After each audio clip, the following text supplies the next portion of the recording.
বন্ধুরা, প্রিয়াঙ্কাস কিচেনে আপনাদের সবাইকে স্বাগত। আজকে কাঁকরোল দিয়ে একটা অসাধারণ সুস্বাদু রেসিপি আমি তৈরি করে দেখাবো। তাহলে রেসিপিটা পুরো দেখতে থাকুন। কাঁকরোলগুলো আমি এরকম চাকা চাকা করে কেটে নিয়েছি, বড় বড় করে। আপনারাও এরকমভাবেই কেটে নেবেন। আর কাঁকরোল আমি জানি অনেকেই হয়তো এই সবজিটা পছন্দ করেন না, কিন্তু কাঁকরোলের আজকে যে আমি রেসিপিটা তৈরি করব, এটা কিন্তু একবার খেলে আরেকবারও খেতে ইচ্ছা করবে। পুরো রেসিপিটা দেখতে থাকুন। তো এখন আমি কাঁকরোলগুলোয় নুন মাখিয়ে নেব, আর নুন মাখিয়ে আমি 10 মিনিট রেখে দেব। একটা কড়া বসিয়ে নিয়েছি আর নিয়ে নিয়েছি সর্ষের তেল, 3 টেবিল চামচের একটু বেশি। তো তেলটা আনানো হয়ে গেছে, এবারে আমি কাঁকরোলগুলো ভেজে নেব 2 পিঠ ভালো করে।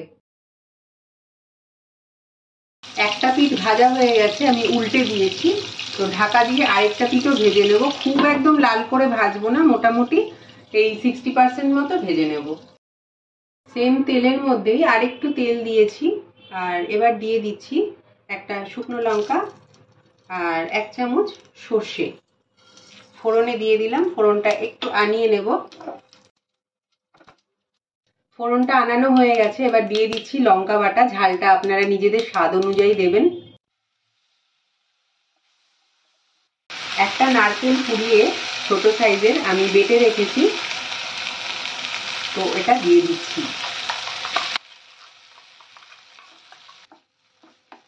নারকেলের বাটি ধোয়া জলটা দিয়ে দিচ্ছি কিছুটা।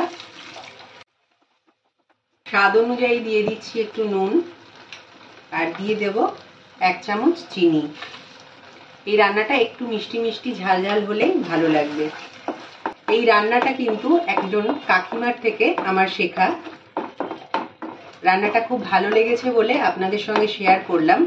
এখন কষিয়ে নিয়ে এবার দিয়ে দিচ্ছি ভেজে রাখা কাঁকরোলগুলো।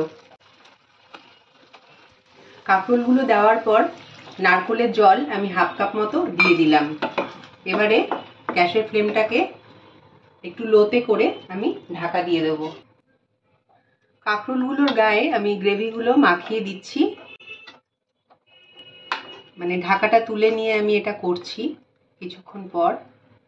এবার আবার আমি ঢাকা দিয়ে কিছুক্ষণ আমি কুক করে নেব। ঢাকাটা তুলে নিচ্ছি।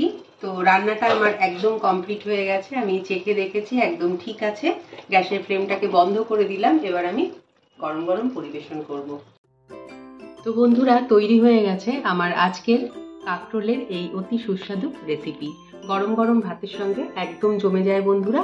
বাড়িতে অবশ্যই আমার মতো করে একবার ট্রাই করবেন। আর যদি ভালো লাগে একটা লাইক করতে ভুলবেন না, আর পাশের বেল বাটনটা প্রেস করে আমাকে সাবস্ক্রাইব করতেও ভুলবেন না। তাহলে দেখা হচ্ছে নেক্সট ভিডিওতে। এখানেই শেষ করছি।